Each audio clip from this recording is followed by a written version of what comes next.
just because there's no tutorial this week and there was no stream on Mograph, and I'm just kind of over caffeinated tonight. Let's see.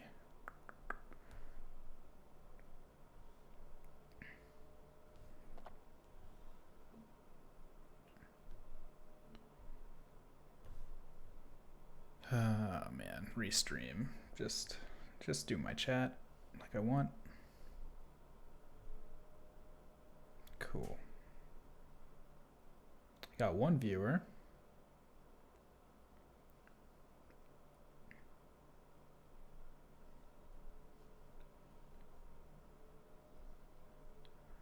Right, there we go. Getting my chat all set up.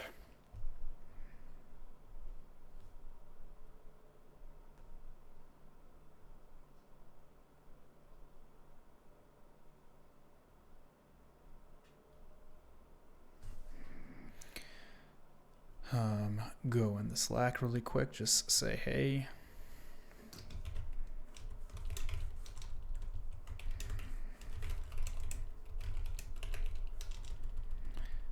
Forward.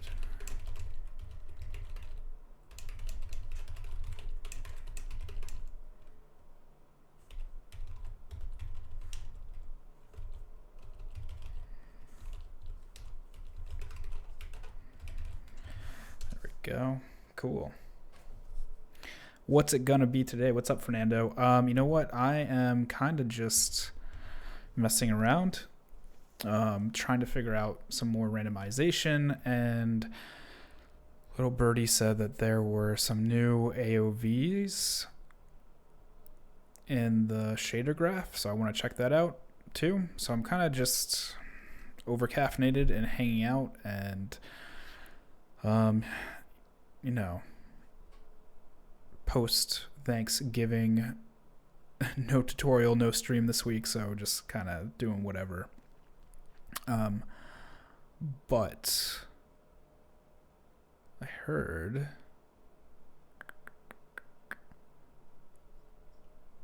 let's do that. Yeah, let's do this, man. Somebody was showing off that there are some new outputs for AOV stuff.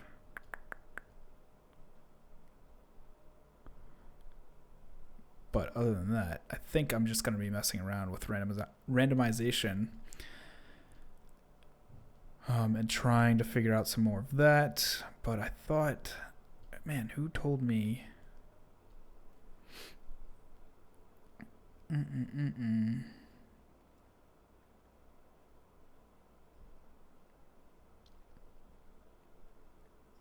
Sorry, I know this is probably a little boring as I look for this information.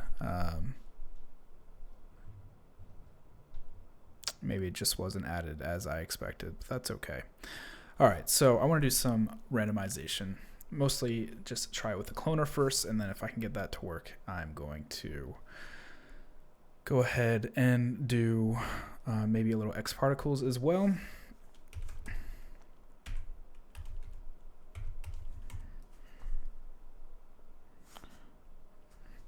Cool.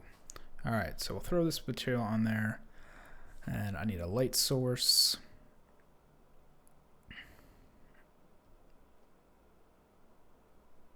I guess we'll just do a dome light. Quick HDRI, whatever, that's fine there. Boom. I don't think I actually got that in. There we go. Make sure my render settings aren't too high. Cool, we're good. Turn that off. All right. So data.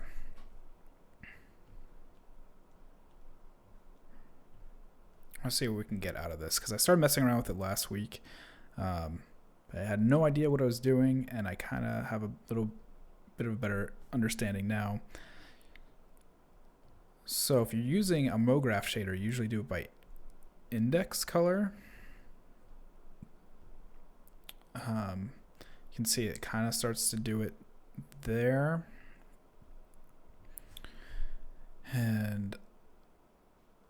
think, what was the other thing? You got to use a shader switch too.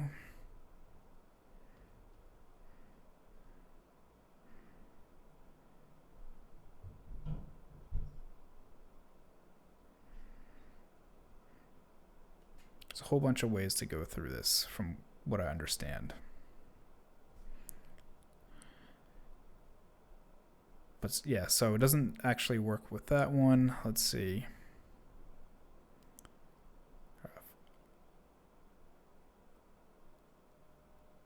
Object ID. So it seems like it should. All right, so I think last week I ended up using scalar for the selector. Yep. Then we can change this to red, change this to a blue.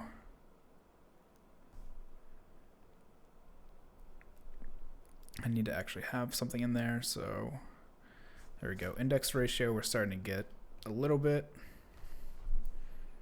I think if I add in another one, should get something else, maybe. Last week, every time I refreshed the scene, it gave me something different. But see, that's just 2 now, so let's try a different one. Object ID normalized, not really getting anything.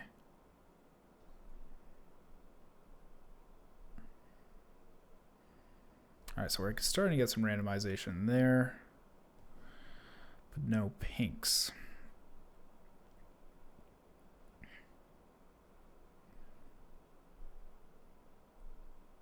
I'm just gonna add in a couple more colors to see if anything else shows up. Nothing, okay. See what we can get from vectors.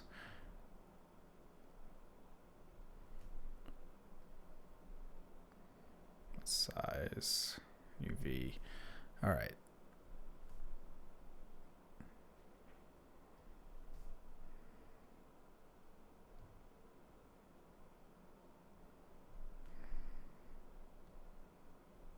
Alternative ID, nope. Right, object ID, geo ID.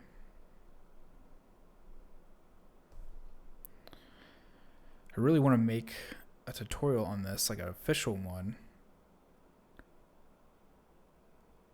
but I just don't know enough about it yet. So it seems like scalar does the best, but it's just not getting what I want. So color, index ratio, okay. Object color, no. Display color.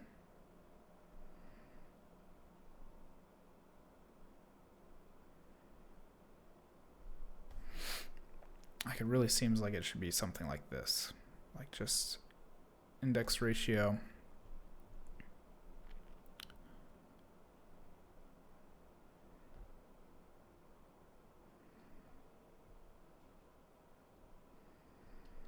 An integer really doesn't do anything either.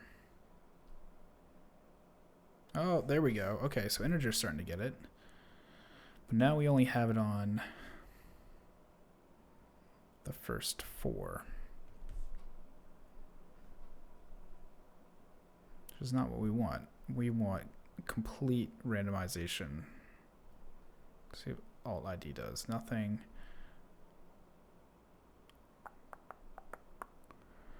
All right.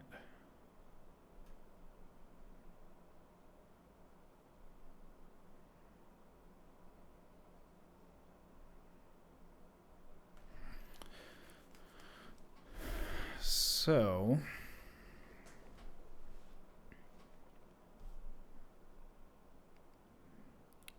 the key here is to figure out how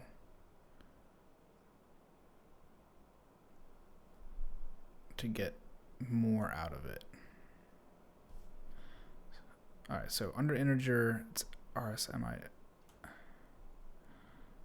So we don't want size. Can I put ID in there? Well, let me. It will let me.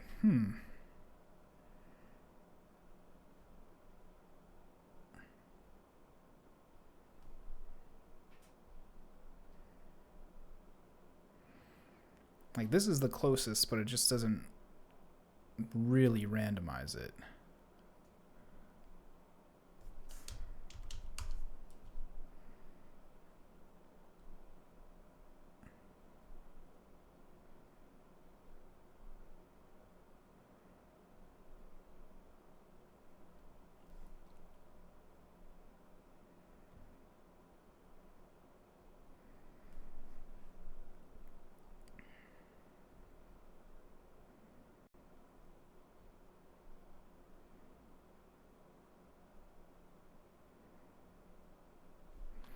So I wonder if it has anything to do with the iterate in here. So I'll just do random.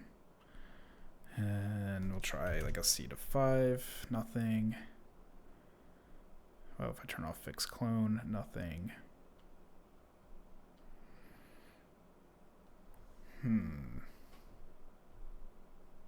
All right.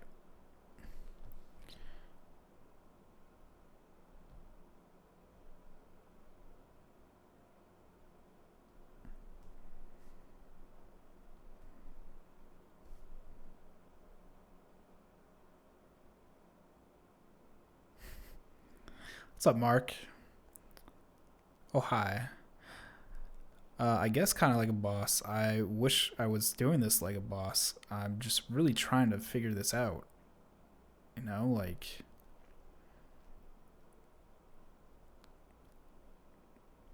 It's right on my fingertips, yet it's not either.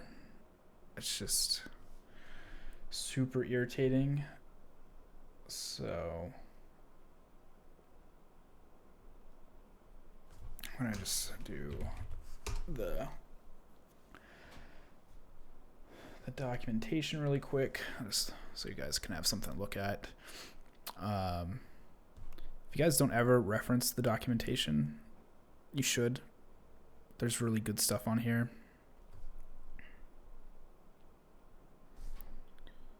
All right, but the one thing that really isn't on here are like these variable ones.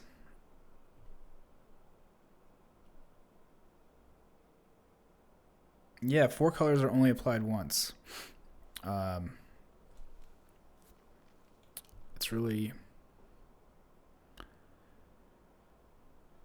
strange.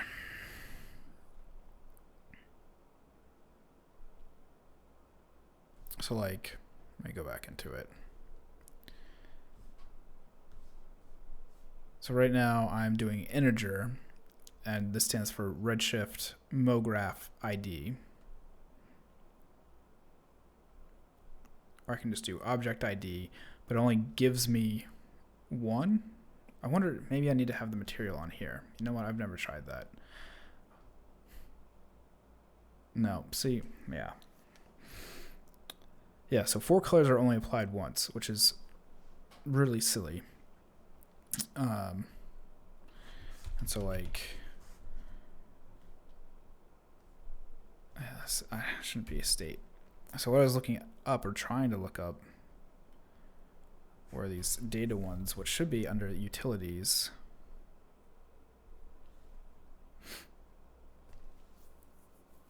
But they're not.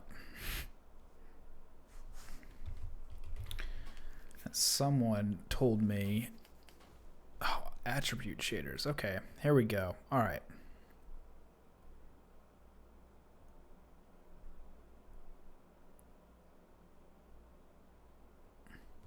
Point attribute. Let me try that. That sounds like some Houdini nonsense that would work in here. And what did I say? RSMGID. Yeah.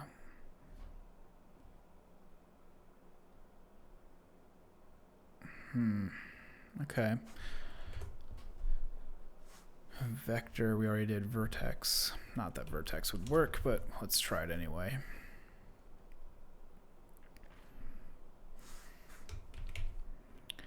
MGID.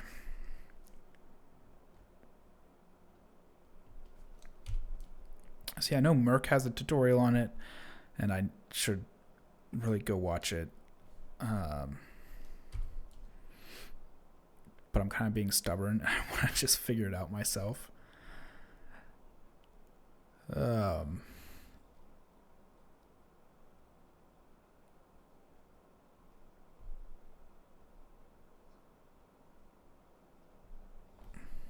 right, RSMGID.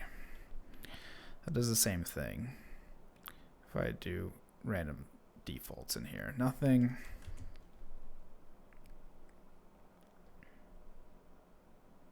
So if I do index ratio, then it starts to give me just 2, not even any of the other colors. Stupid pop-ups from Gmail. Then if I do geometry normalized, it gives me more colors, but it's still only the first 2.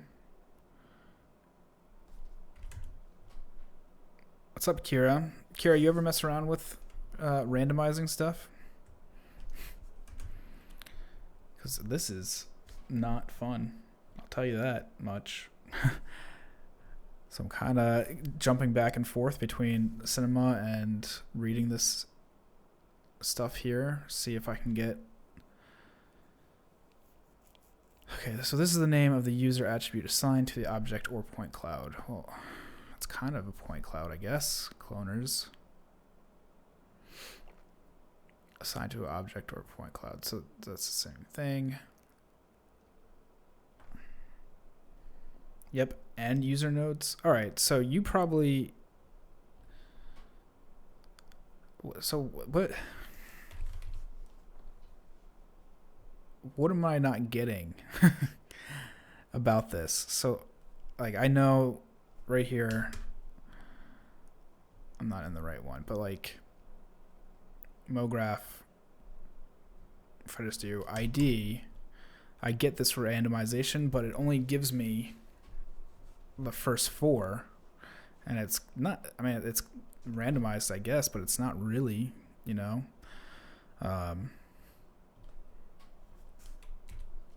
So what am I doing? Do I need to have like some math in there too? It just seems like it should just work.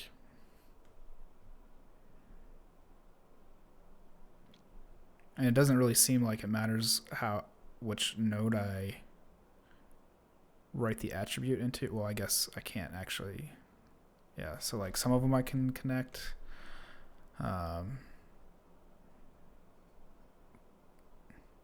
Use change range to scale.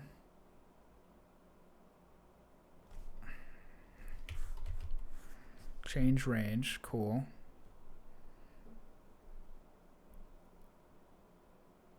Okay.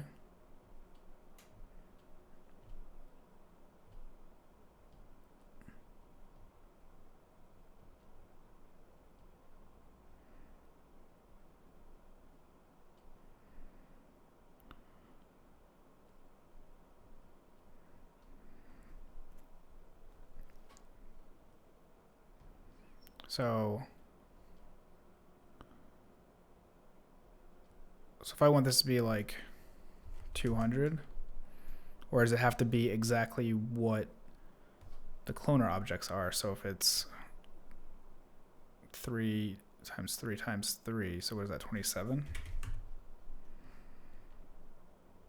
Or does that need to be 1?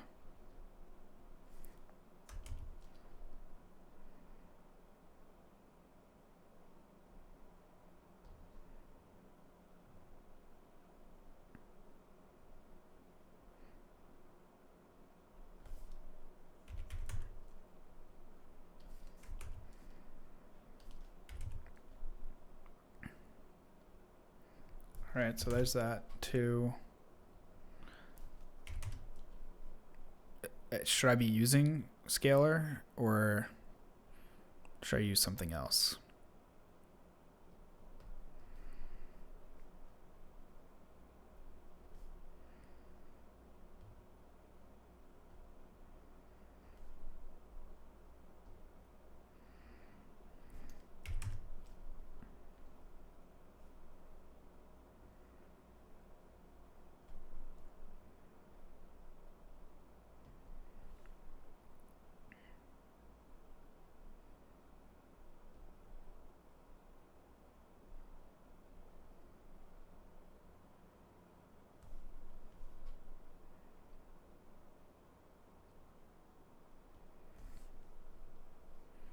so change range. Okay, it works how I thought it would.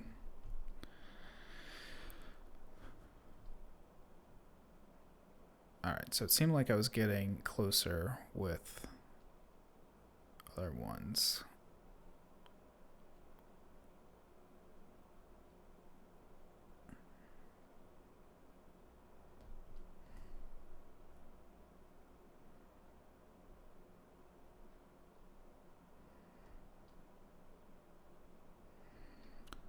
All right, so do I do old range? Oh, okay.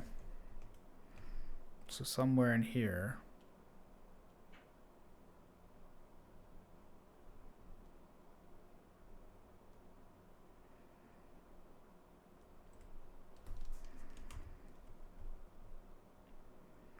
So I'm starting to get some more.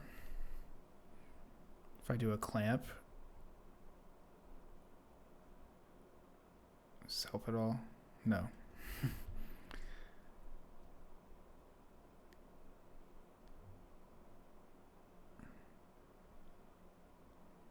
All right, so I probably shouldn't be clamping it. That's fine.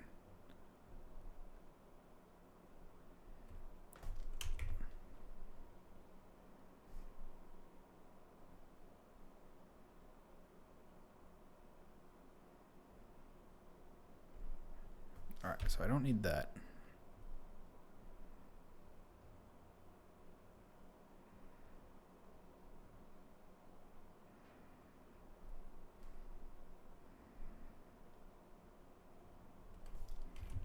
So 3.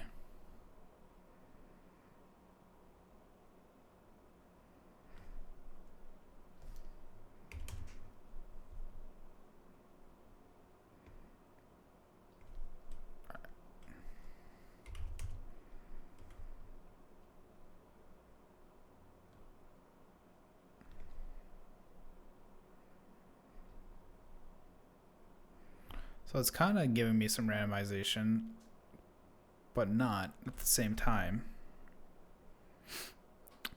Oh,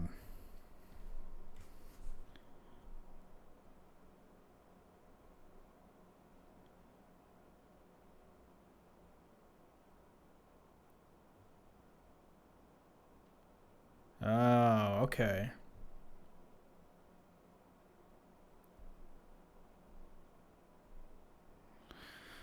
Yeah, it's definitely poorly documented, because if I go and start looking through all this, like I can't get to it through Cinema4D. I actually have, or like the Cinema4D documentation, I have to do a search for it. It's not even in the utility shaders.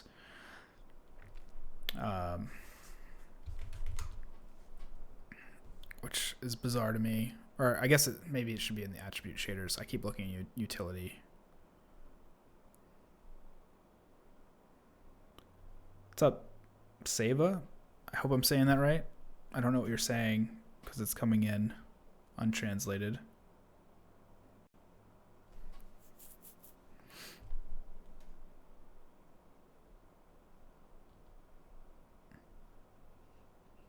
Let's see if I can get it translated.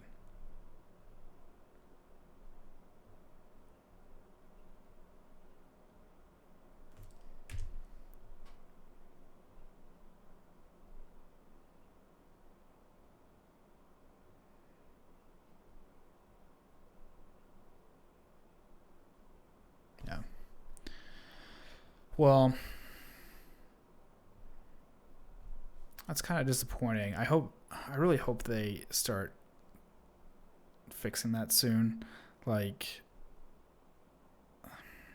I know that they're working on it because I've listened to them on podcasts. But like I really want to just be able to plug in multi-shader like that and just have it work, you know, like it's a little irritating because I can do a checkerboard, and I guess I need an actual C4D shader. I forget how these are built. C4D. It goes into what? A baked texture, that's right.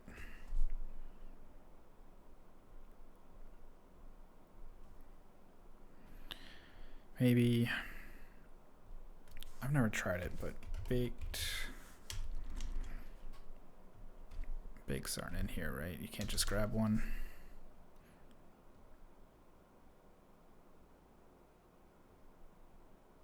Like, that's silly to me too.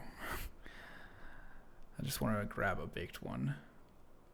All right, I'm gonna put that there, clear this out, and see what happens if I do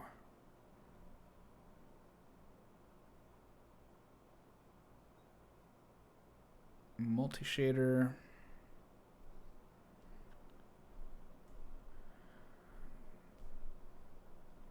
Next one can be color blue. I'll change this to index ratio. Thank you. I don't feel very knowledgeable right now because I'm not getting this to work. I'm just kind of horsing around, but thank you. I appreciate that.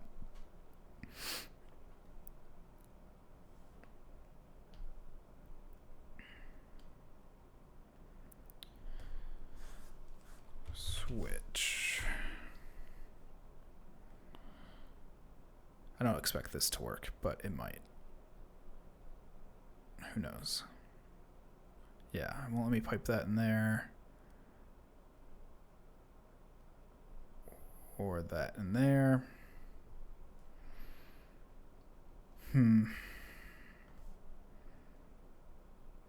wonder in data. Let me go like this into here. No.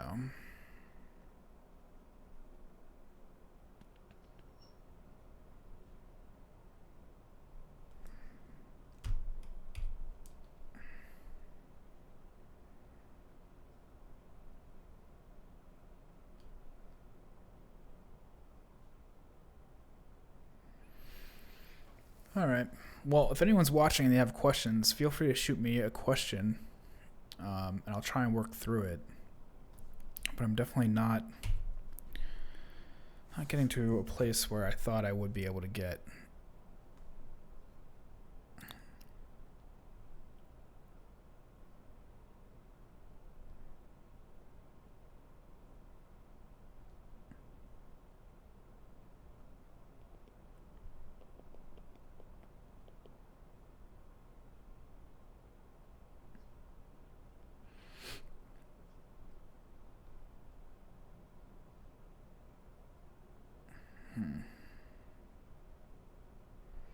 All right.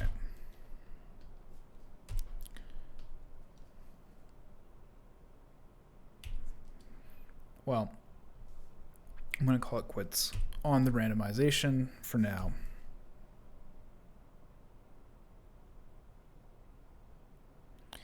You know, I don't know if a Redshift proxy would help with it because it still needs to get, like, it still needs to generate the index ratio for each one. So, all right, so if I make a regular cloner with, I'll just backstep all the way back. Oh, a proxy material override. That's a good thought. The problem is it pulls the information. It should be pulling the IDs from the cloner. So even if I throw a proxy in here, each proxy will still have an ID generated from the cloner, or that's the way it's supposed to work. But it's not. So like if I create a general C4D material, clear out this question mark, and I go in and do a multi-shader. I just start throwing in colors. then in this one, I'll do another color. And then if I change this to index ratio, you'll see it doesn't update in Redshift, but it does here. That starts to randomize that.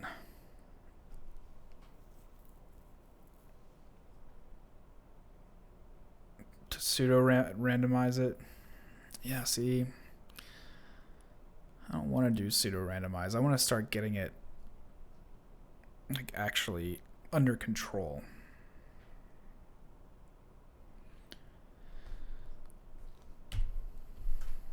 So it is what it is. You know, I know that they're like, it's definitely under development and they're working on it. It's just something I wish was here. So, you know, especially for like doing X particles type stuff and all that, it just seems like it should integrate a lot easier. Mark, if you're still watching, how does it play with randomization in Houdini? Because it seems like when I've messed with it in Houdini, it just reads stuff, and maybe that's just the nature of Houdini being so open. But yeah, I don't know. All right. I kind of want to try something with hair because Billy Chitkin was doing stuff with hair the other day, and he said he was using some of the hair tags to drive the materials, which I haven't tried yet. So we'll do simulate, add hair. There we go.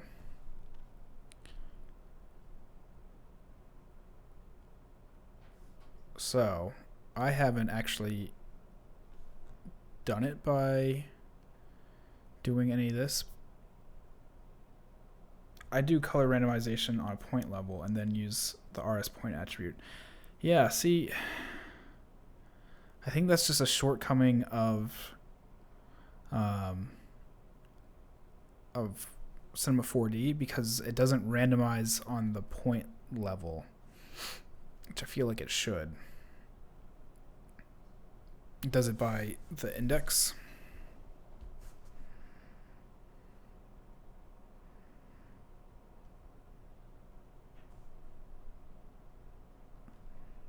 Huh. Well, Billy, if you were watching, I would say you got me, dude. I didn't... Oh, that's my Windows key. I didn't think this worked very well, so I haven't been using it. But it works pretty damn well.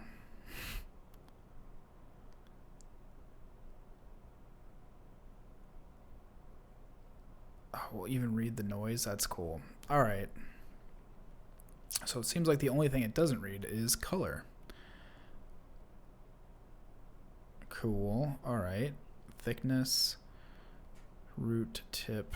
Do like 0.0125. Root, we can do 0.085. 0.85. Variation 1. Sweet.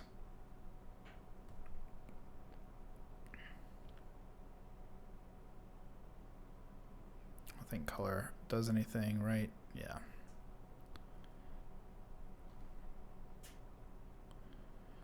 Bend, we'll just go a bit crazy with that. That's looking gross. That's awesome. All right, let's make a Redshift hair. We put it on there. Yeah. All right, so here's where things get crazy for me. I don't understand why the hair attributes don't actually affect this. So if I turn color back on,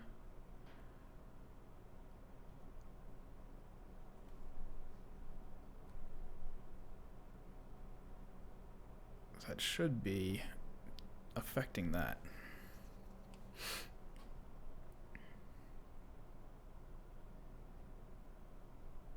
Or am I just crazy?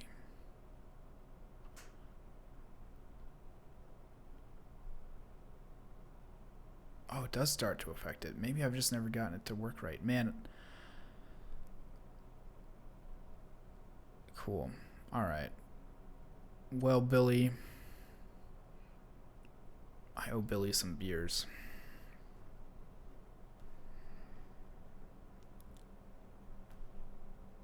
So let's try like 2,500. Do 50,000.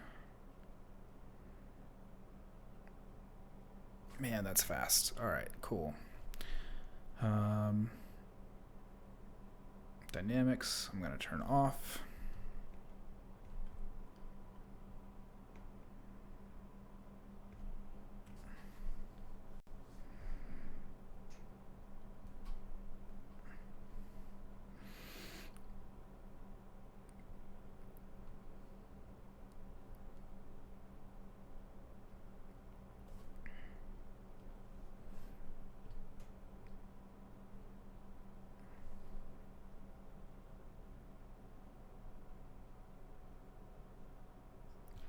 Do like a 50% variation in saturation. Now I just want to know why the tips get so white. Is it because of this? Is this causing it?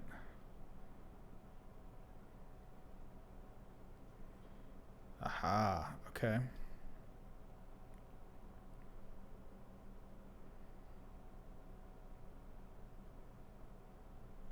So then if I do a noise on here, so I do a multiply.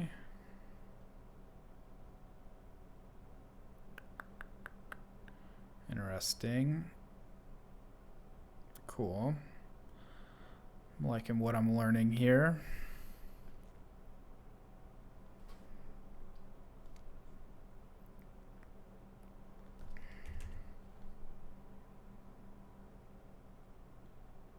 Yeah, no.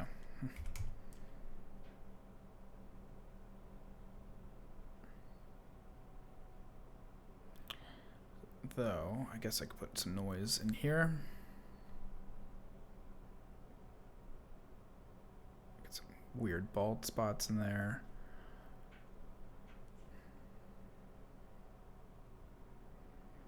Cool.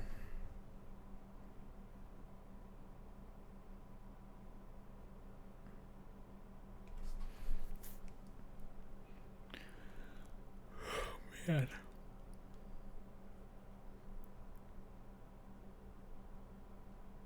Wavy turbulence.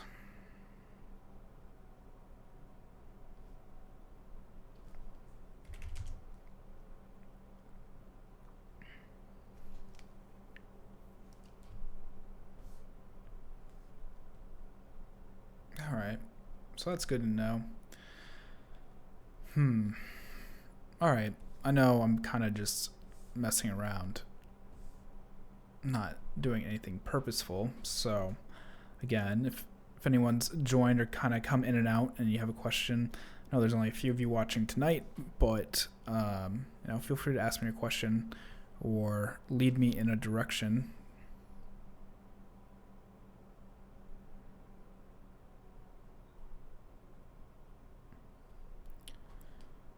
Kind of want to check out some of the French Monkey's new stuff. I haven't played with it yet.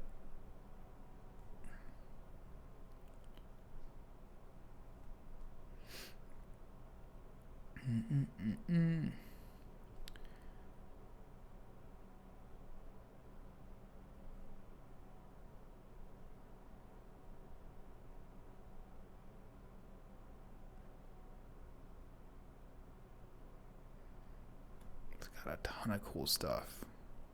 Let's see, Eagle, that looks kind of cool. We'll bring that in. No material. Let's see what this is all about. Whoa, that is a big object. Cool. It's all nice and broken up too. What's up, HP?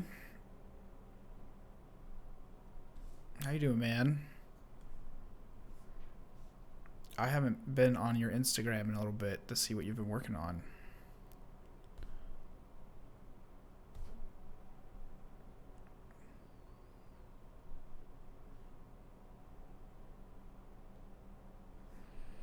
Alright, so mesh is a little dirty, it looks like.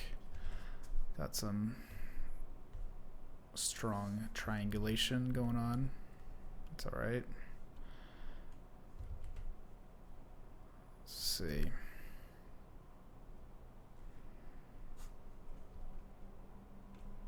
Guess that kind of helps it out.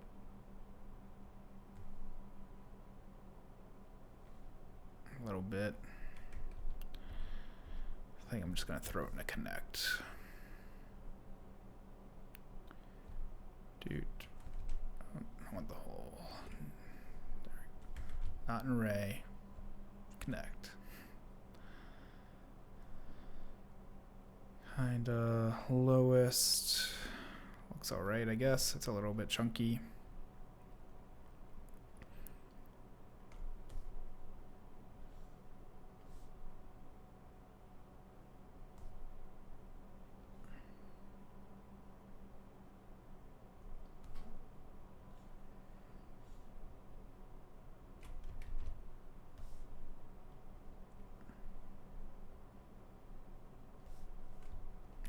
Do I still have it on just that one? Yep, that's probably why. There we go. Man, I feel like I need to put it in a subsurface too, like.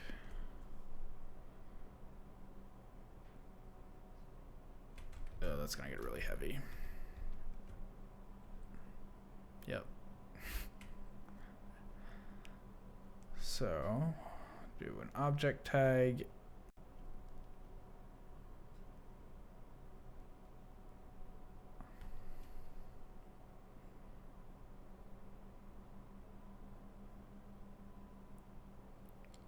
Kind of helped, I guess. We'll just do no loops. See if that cleans it up a little better.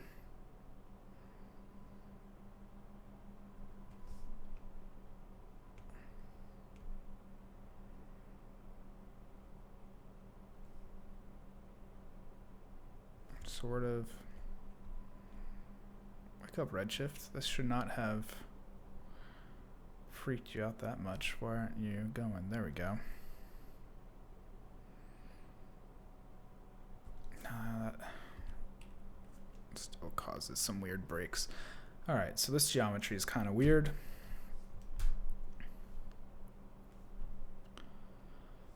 What else has he got? I hope it's not all weird and triangulated.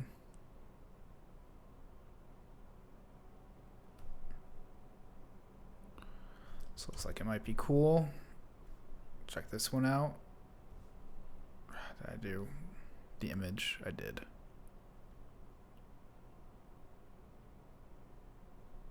We'll do this one.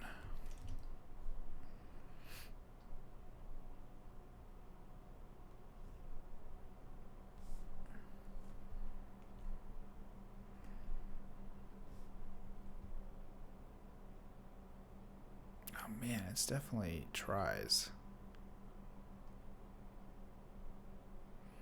Except in the center there. That's disappointing. All right, let's make something weird really quick, just because. Surface imperfection's pretty straightforward. I can do that right now. So we've got this nice sphere, and I'll add some more segments to it just because. And clear out these two here. I'm going to throw this material on a sphere. And Right here's the shader graph.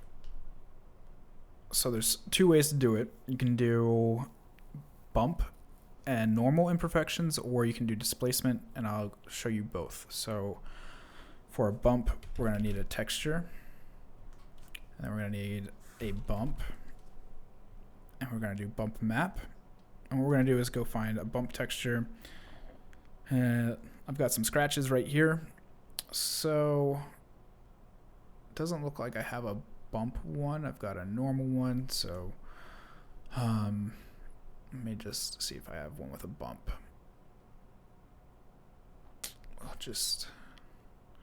We'll use roughness for now. That's not correct, but no, I'll do a normal since I have the normal map right there. So normal and bump maps are just black and white, and they represent how the light should be reflected, and normal maps are X, Y, and Z, so that's why you get purple, greens, and reds. It's the X, Y, and Z coordinates. So I can get this out of there. All right, so like I said, we'll get this normal right here. And we're going to pipe the normal map into our material, go down to overall, and you'll see bump input. Even though it says bump, normal's working there as well. And what it's going to do is it's going to process the texture. Like it says right here, it takes a second. And we won't really see much at first. Like we'll get little bits of details in there, like you see. But if you really want to start messing with it, you can do it in here. You can also pipe it through a ramp. But I'm going to just go ahead and scale the normal a little bit so we get a little bit more depth to it. And then to do a displacement map, I'm going to just do displace, find displacement right there. And we'll have to get another texture node.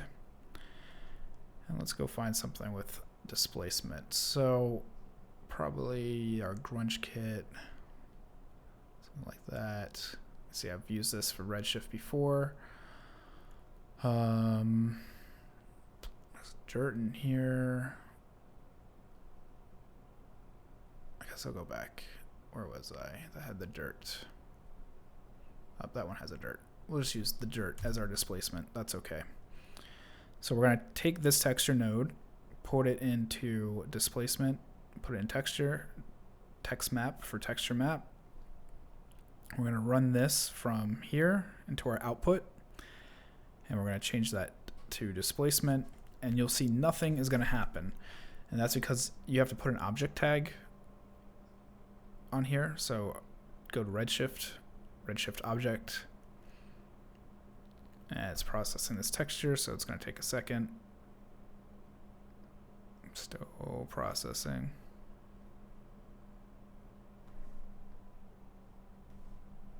There we go. So what's happening when it's processing those textures is Redshift has its own texture language, and it's just processing the textures to read properly. So like I said, we put a Redshift tag on here, and you will have all these tags and tabs here. Under geometry, we'll do override and then displacement, turn that on, and you'll see we start to get all this displacement too. So really quickly, I'll just do like a AB snapshot. There's 1, 2. So now you can see without displacement, with displacement. And just like we were doing with the normal, you can control stuff in here. So if you want to up the scale, you can do that. If you want to lower it down, you can do that. I'm clicked on the snapshot, so that's why we're not seeing anything. Let me reload that again. There we go. You can see we get a lot of displacement. If you rotate around, you'll probably notice we get some seams in here, and the way you can take care of that is called a triplanar. And I think I'm going to do it from the texture into here first. So texture, image X, that's all you need to worry about for the time being. And as soon as we do that, as we rotate around, you'll see we get rid of all the seams on the displacement. And we can do the same thing for the normal map too. So if I go up here, copy and paste that by control dragging that and like that. Now this has triplanar on it, so it gets rid of all the seams and it starts to blend them together. You can control that in here too. So if I want some more blend, and then this one a little bit more blend, how much curve between them all, it starts to really hide those seams for things like scratches and grunge and where they should be pretty seamless. And then if you want to do it to something like the base of, yeah, triplanar is very useful.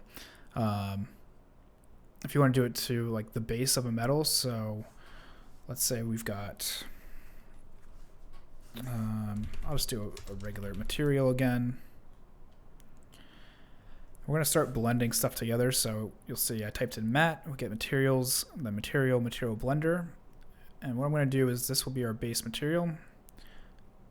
I'll connect that in, and you'll see we still have the displacement happening, but now we don't have any of that normalization. For just better visualization, I'll turn this off.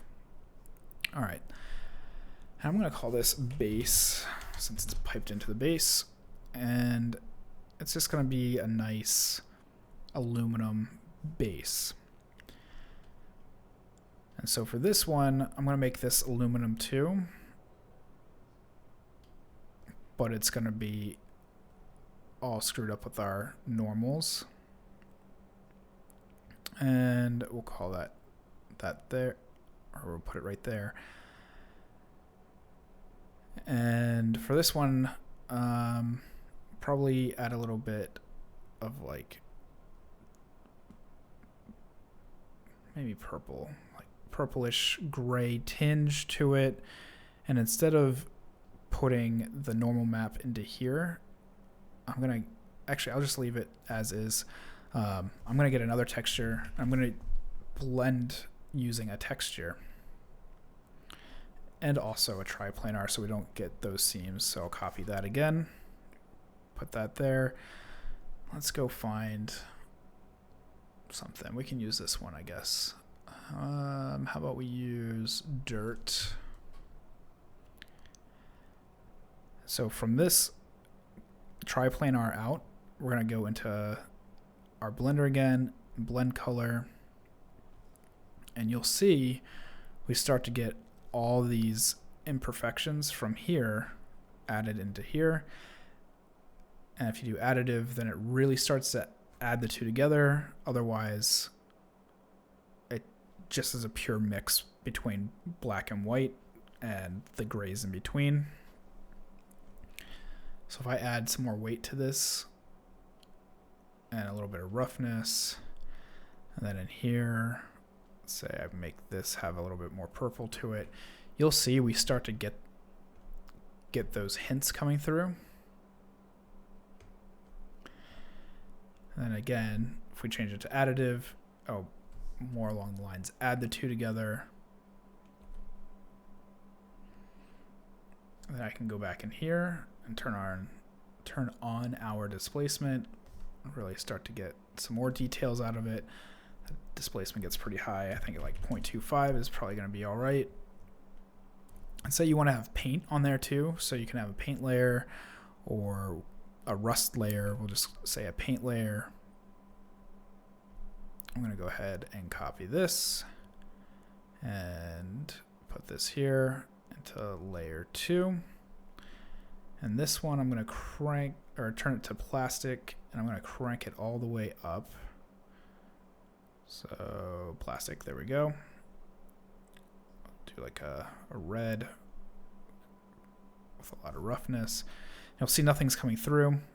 I can start to adjust this here, and all my red will come through, but that's not what I want. I want to do something similar to this.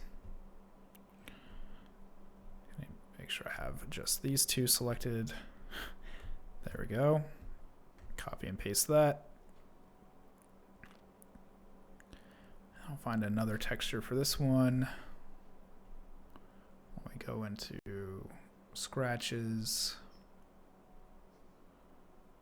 I don't know what I just loaded. That is not what I wanted to load. We'll do roughness for this. Again, we'll do the same thing. So up to our blender, layer 2, blend color. And it's going to process our texture. Just got to give it a second.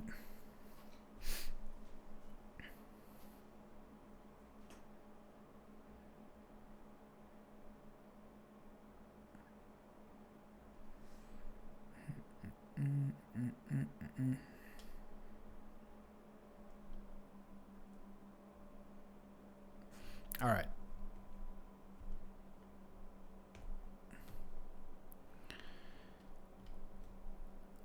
So if I do this additive again, you'll see it starts to add everything together.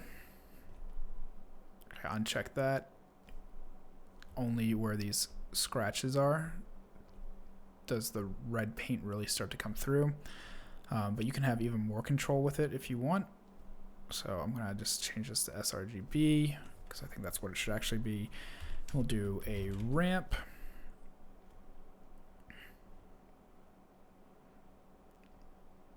And what the ramp's gonna do is just give you some more control over all of this here. Change it to Alt so it's pulling in this texture. You can really start tightening things up. I'm actually going to swap these sides.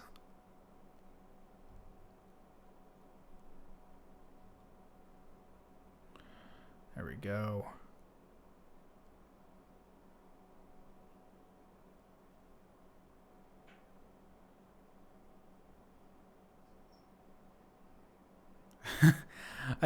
It's really not complicated.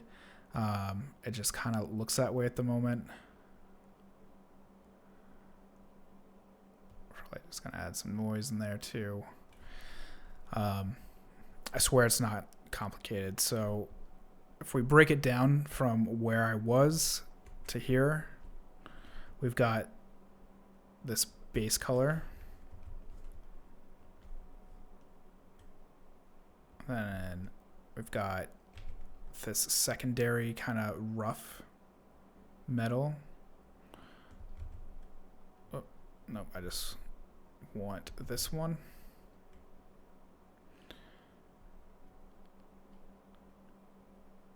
So that's all that's happening there. This is our blend. And then here's that rough metal with some of the purple mixed into it.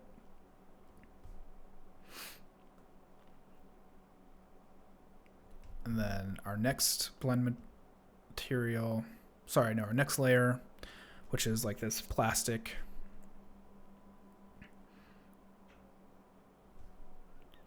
And then the next blend,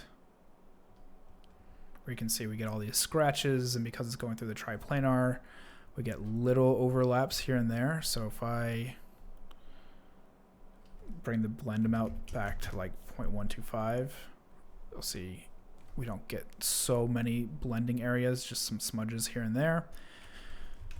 And then connect it all together. And I think I'm actually gonna revert to the other. There we go. So now only the scratches show up for paint.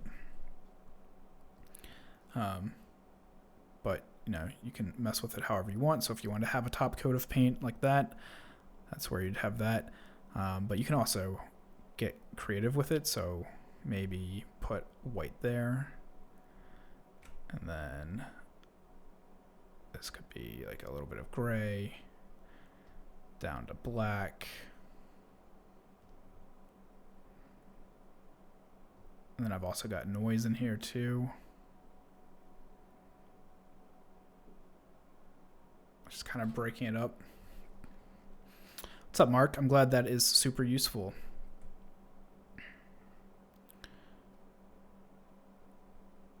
pull this back a little bit.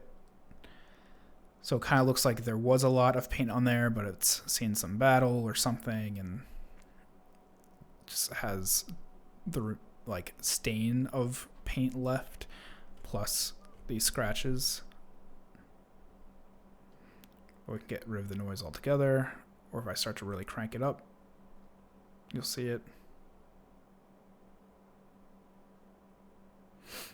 Yeah, well, if you just start with the first one, HP, it's the first tutorial is 20 minutes or so. So, you know, like a third of an hour. And you can learn how to use materials. I don't get into it too much like this until one of the later tutorials. But you can at least get an idea. But really, it's starting with a base here and then messing around and then building up into all this other stuff.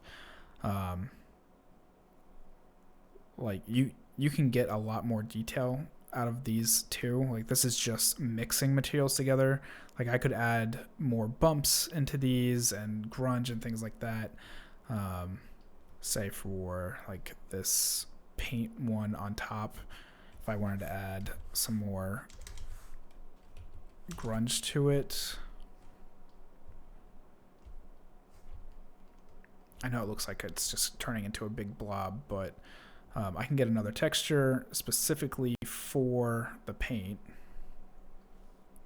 Just get the diffuse one, and I'm going to put this in.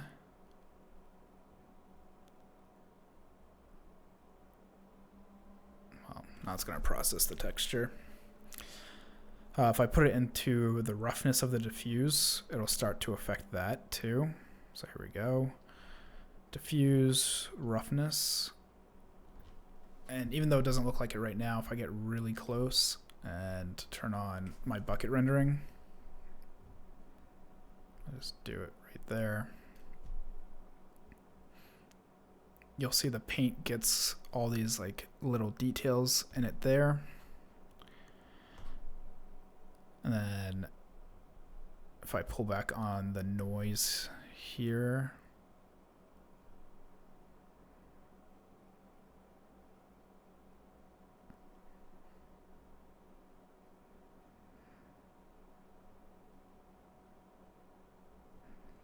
you'll see like all these scratch lines have these jaggies in there, and that's all controlled through like the roughness that I've put in and how I've controlled these ramps. So yeah, they can get really complex, but at the same time, a lot of it's just copy and paste and repeat. I'm not doing like really fine detail work. I'm kind of laying the groundwork for more fine detail work.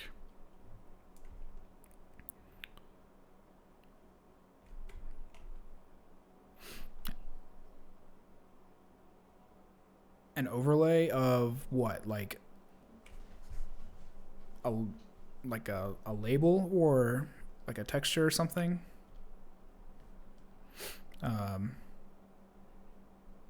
What kind of overlay?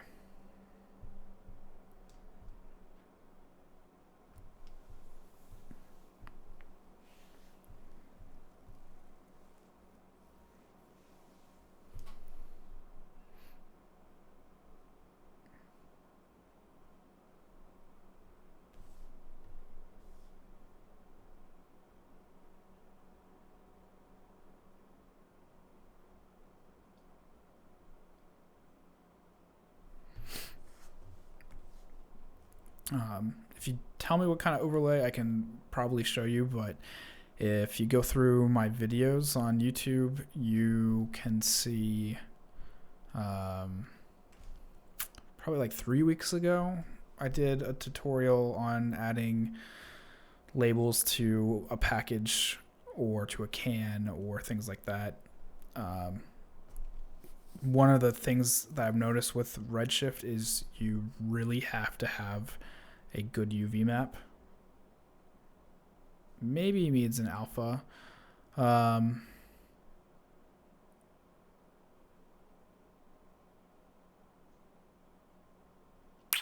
If it's an alpha, there's a couple different ways to go about it. Like if you want this to be transparent in areas. So here, I will just copy this one. Under your material blender. No, sorry, that's wrong. Under your base material, you will want to control the opacity. So here's our base that we started with. If I go into overall opacity, put it in there, it should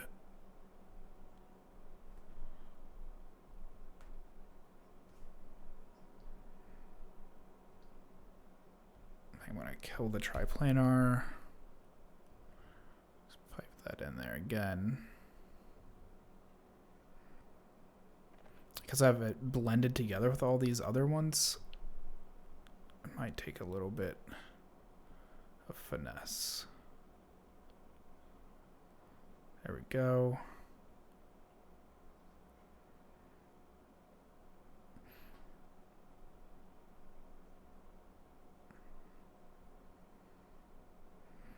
Don't really want any noise. So you can see this base now has cuts through it. That's through the opacity. If Mark's right, and that's what you mean by overlay. If you mean overlaying a label, definitely go check out the tutorial. That's going to be the easiest way to get through it, so I'm not loading in objects and stuff.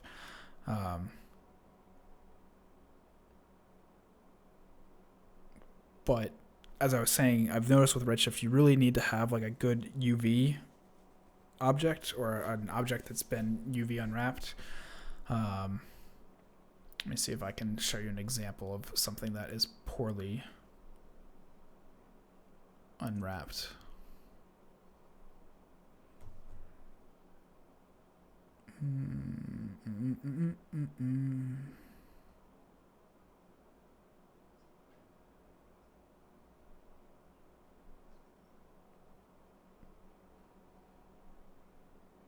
You know, my Iron Giant's probably not very well unwrapped.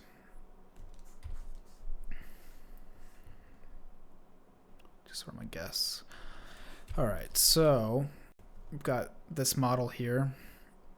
If I was to try and put a texture on him, it'd be really hard to locate where to put the texture on, mostly because I think if I were to look at the UV for this, yeah, so over here is a UV map, and you can kind of see parts of him broken down. So here's his head, you can see part of it, and then this is the eye that wraps around here, and the front of the face, and it's kind of unwrapped, but it's not the best. And so here's like a cubic unwrap, and a box, and there's lots of different ways to unwrap stuff. I would probably, if I was like really gonna get nitpicky with this and say put whatever brand on his chest, I would probably break this model up into sections. So usually they're called loops. So if I select, I don't know if it'll let me do it, loop selection right now. I guess it will.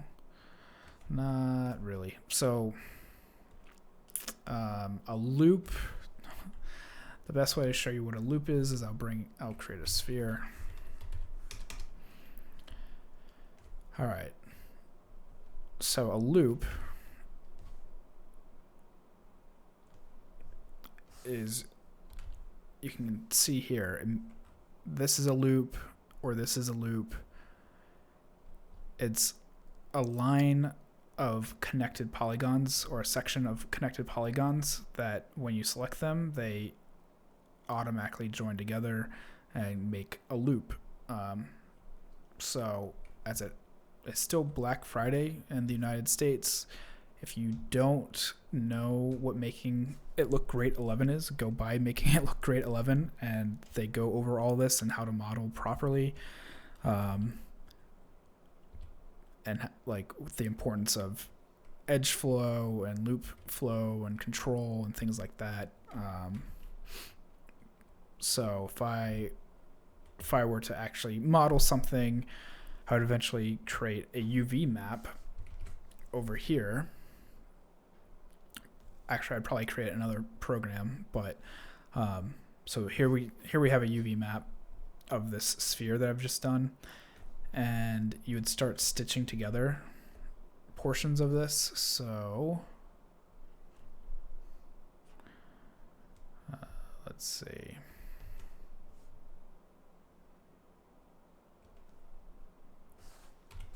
I think it would probably be easiest to grab just one. So what I mean by stitching is, see, Cinema's not very good at controlling UVs. I'll bring this closer and get as close as possible, get some points, start selecting them, and that there. And to UV terrace, and these things start to form together. So if you bring it into Photoshop, you don't get seams, and you have things lining up nice and pretty. Overlay like fingerprints. Okay. Well, I'll stop this then. But if you want to get really advanced, you're gonna have to do a UV map. So fingerprints, I'll just do it on the giant.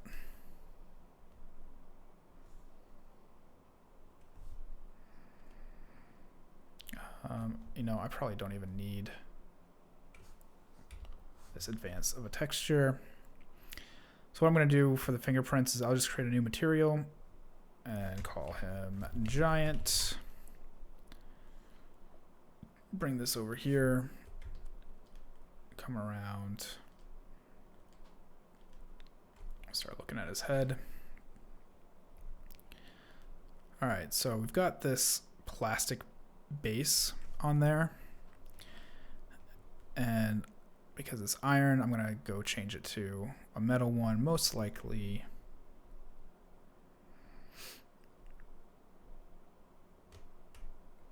I'll just do aluminum because it'll probably show the fingerprints better. Let me see, how's lead look? Iron is probably gonna be too dark. That's looking okay with this HDRI. So I'm gonna get a texture, and we'll call this diffuse. I'm just gonna go into my smudge kit because that's gonna be close enough to fingerprints. You'll see this kind of looks like fingerprints a little bit. That one's more of like grunge than fingerprints. Let's try this one. So yeah, this is kind of smudgy fingerprints. You can get the idea of that. I'm going to bring this in and go to base properties, diffuse, and this is going to control our roughness. I'll just put it right in there.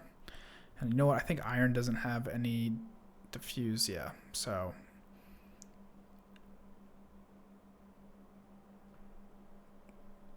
don't need that. Could have just put it into the reflection. I'll do that in a second.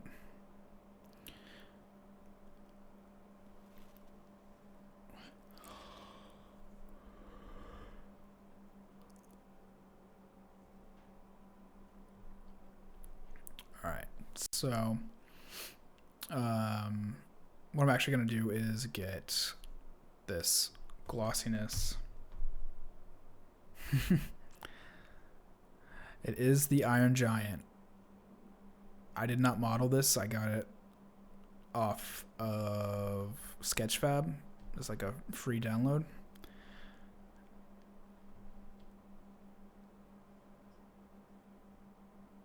Yeah, it is a very awesome model. I wish I remember the guy that I got it off of on Sketchfab, but I'm sure if you just search on Sketchfab, you could find it. It's definitely free, Creative Commons. Of course, if you made something with it, Warner Brothers would probably come after you.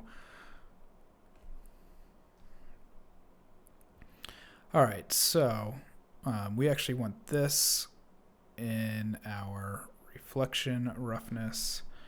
Man, Indeed is like relentless today. They probably figure people are poor after Black Friday. And so you'll see we start to get all this grunge in here and kind of fingerprint spotting and dirtiness. And again, we can do the triplanar so we don't get any seams. Pipe that. Come on. To there. And this into there.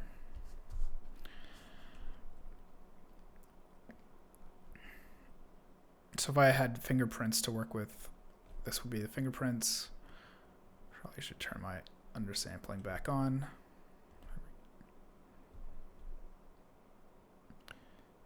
So that's how you start doing that. But you could also build it up really complex, like the other one, where you could have like a base and then another material with just fingerprints and all that. And if you want to really get like nitpicky with it, you can do a color layer. And I'll put this base color in there, go like that.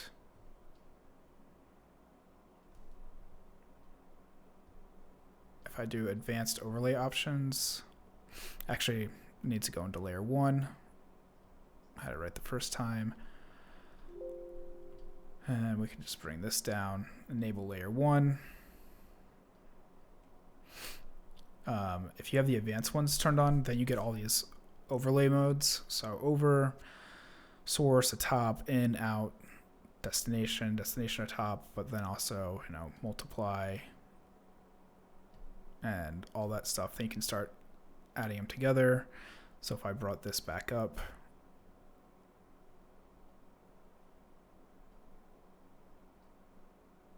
I can start to change how that looks. Maybe add in some white. Nah, black was working better.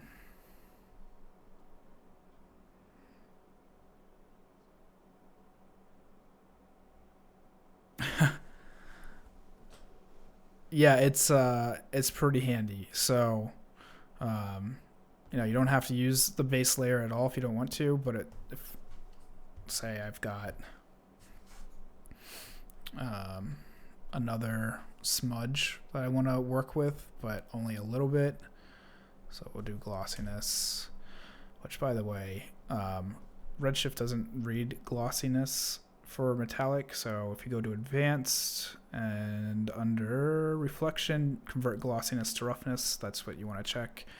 Gets it a little bit more accurate. It also inverts it and blah, blah, blah. So now it's the way we should have it. But, so I've got another smudgy layer. Put that in layer 2 color. Espresso worked properly. So now it's going to process that texture.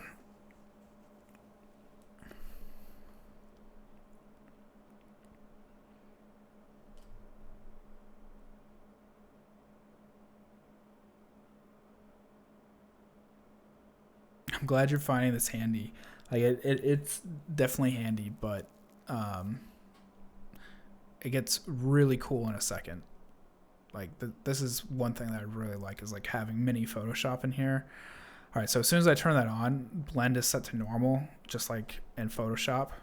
So it's going to replace it, but you can do add. That's not going to work because it's black and white. I should do screen. That should be better. There we go. So if you do screen, it starts to screen the two over each other. This is set to burn. That should actually be normal. But you could also do like an actual overlay. I'm glad the first like 20 minutes, dude, I was just sticking around with trying to get cloners and randomization to work, and just bombing. It just isn't built into Redshift yet. Anyway, overlay modes, you can change all these to however you want. Each one's going to be a little bit different or better or whatever for each one of these.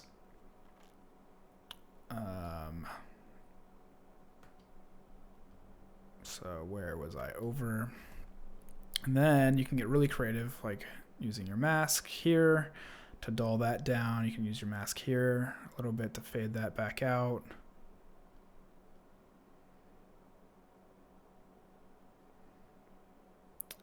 Yeah, man, it's not just like buggy, it just like pure doesn't work the way you expect. Like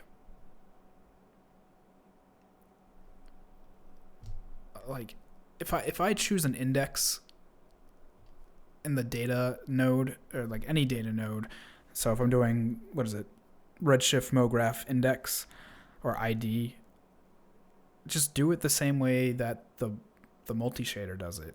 And I even tried bringing in a point data node, thinking, all right, in Houdini, you get information by points. Maybe that's how it's thinking in here, and then it just doesn't. It just gives you like all one color and then one individual clone that has changed, and it's just really convoluted. But going into Houdini, it works. If you want it to use a random color, you say do a random color by points, and it just works. So anyway, tangent. But here, yeah, this is how you get really complex stuff. And I have a whole tutorial on using the Iron Giant guy and building a quasi-advanced shader like this. But I think you missed it. Here's another one that we built just with like scratches and paint and whatever coming through, getting all fancy. And if I click on this, get a giant tree. Ta-da.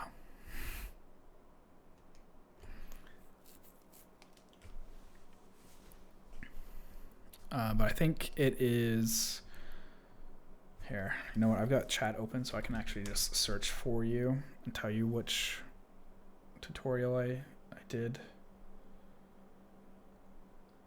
And you know what? Also awesome during this stream, thanks for the 2 subscribers who just subscribed, because I just broke 600 followers, which is awesome. And I've been getting more and more of you guys, so I'll have to do another thank you video shortly. So Redshift for Cinema4D node graph is what I called it. It's loud coming through my speakers. Here it is. Here's the link to it. Ignore the plus sign, though. Thanks, HP.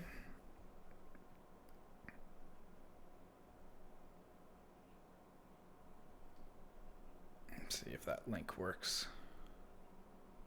I screwed up the link. Sorry, guys. It's because I accidentally hit my plus sign when sending it.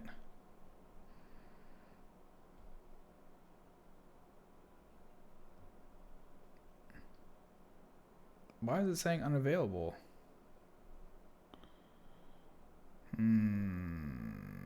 It's like it's not copying the whole thing. Share. Copy. Yeah, it's definitely cutting off some of that link. All right. Well, that's poopy. I will just generate a short link for you guys.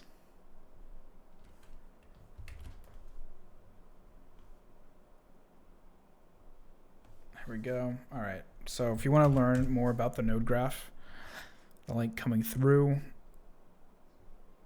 will definitely do that for you. Hopefully this time, since the other 2 didn't send properly. Doot.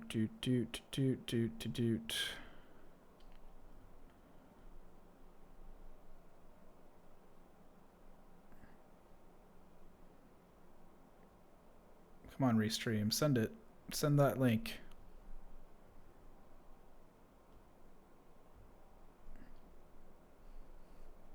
No, you don't want to. All right, well, hopefully that's coming through for you guys. All right, so what time is it? It's 11 my time. All right, I'm going to wrap this up and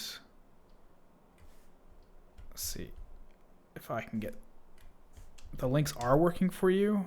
Whoa, what the heck? Weird. Maybe it's because I'm trying to get through it through my Redstream channel.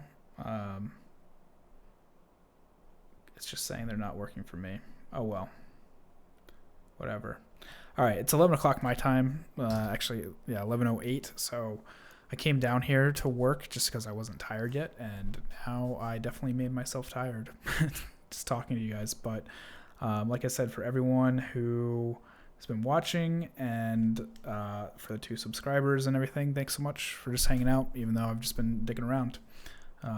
It's fun as always. And Tuesday, I promise, a new real tutorial is coming. I'm not sure which one I'm doing yet because I've got a few lined up, but there will definitely be one because there's no holiday. All right, guys, have a good one.